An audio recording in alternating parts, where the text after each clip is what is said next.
Any টকছলৈ আপোনালোক সকলোকে স্বাগতম জনাইছো। জন্তুক লৈ ৰাজনীতি মুখ্যমন্ত্ৰী হিমন্ত বিশ্ব শৰ্মাৰ এইবাৰ গাহৰিক লৈ মুখ্যমন্ত্ৰী হিমন্ত বিশ্ব শৰ্মাৰ মন্তব্য জনাইছো সবিশেষ। জন্তুক লৈ ৰাজনীতি মুখ্যমন্ত্ৰী হিমন্ত বিশ্ব শৰ্মাৰ এইবাৰ গাহৰিক লৈ মন্তব্য কৰিলে মুখ্যমন্ত্ৰীগৰাকীয়ে।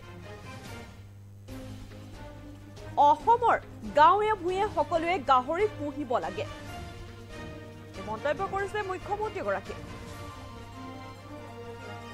গাহৰি পুহিলে হেনো কিছুমান মানুহ ঘৰৰ ওচৰলৈ নাহে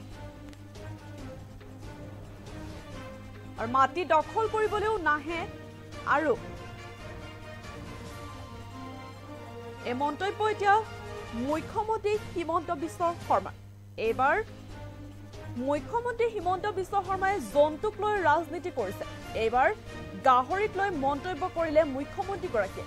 তেওঁ কৈছে যে অসমৰ গাঁৱে ভূঞে সকলোৱে গাহৰি হেনো পুহিব লাগে। গাহৰি পুহিলে কিছুমান মানুহে ঘৰৰ ওচৰলৈ নাহে, মাটি দখল কৰিবলৈও নাহে বুলি তেওঁ মন্তব্য কৰিছে।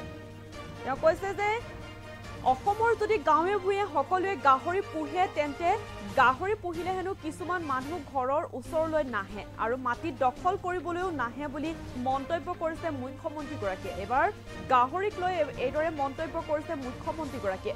জন্তুক লৈ এতিয়া ৰাজনীতি কৰিবলৈ লৈছে মুখ্যমন্ত্ৰী হিমন্ত বিশ্ব শৰ্মাই।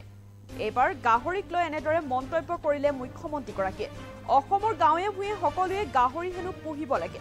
গাহৰি পুহিলে কিছুমান মানুহ ঘৰৰ ওচৰলৈ নাহে বুলি তেওঁ কৈছে আৰু তেওঁ লগতে কৈছে যে মাটি দখল কৰিবলৈও নাহে হেনো গাহৰি পুহিলে। এই মন্তব্য এতিয়া মুখ্যমন্ত্ৰী হিমন্ত বিশ্ব শৰ্মাৰ মন্তব্য আছে, মন্তব্য শুনাব বিচাৰিছো।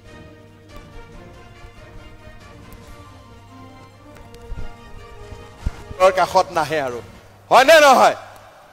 অলপ গাহৰিটো বেছিকৈ চলাই দিব লাগে হয়নে? মইতো বিচাৰো যে অসমত গাঁৱে গাঁৱে গাহৰি হৈ যাওক, যাতে মাটি দখল কৰিবৰ কোনো নাহে হয়নে?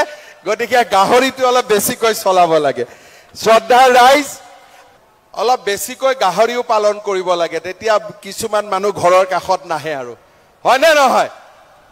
অলপ গাহৰিটো বেছিকৈ চলাই দিব লাগে হয়নে? মইতো বিচাৰো যে অসমত গাঁৱে গাঁৱে গাহৰি হৈ যাওক, যাতে মাটি দখল কৰিবৰ কোনো নাহে হয়নে? গতিকে গাহৰিটো অলপ বেছিকৈ চলাব লাগে।